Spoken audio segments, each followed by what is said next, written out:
అందరికీ నమస్కారం. Pyramid spiritual society వ్యవస్థాపకులు బ్రహ్మర్షి పితామహ పత్రిజీ దివ్య ఆశీస్సులతో శాకాహార జగత్తులో భాగంగా ప్రతి సంవత్సరం మనం ఆగస్టు 15న చార్మినార్ దగ్గర మెగా శాకాహార ర్యాలీ నిర్వహించుకుంటున్నాం.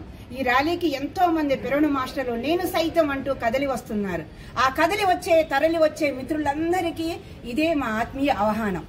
పత్రిగారు అందించింది ధ్యానము, స్వాధ్యాయము, సజ్జన సాంగత్యం. ధ్యానం ద్వారా శక్తిని సంపాదించుకున్నాం, స్వాధ్యాయం ద్వారా ఎంతో జ్ఞానాన్ని, సజ్జన సాంగత్యం ద్వారా ఎంతో జ్ఞానాన్ని పొందాం. మనం పొందిన ఈ జ్ఞానాన్ని అందుకొని అందరూ కలిసి ఒకరికి ఒకరం తోడవుదాం, గళం గళం విప్పుదాం, అడుగులు అడుగు వేద్దాం, పత్రిజీ ఆశయాన్ని సాధిద్దాం.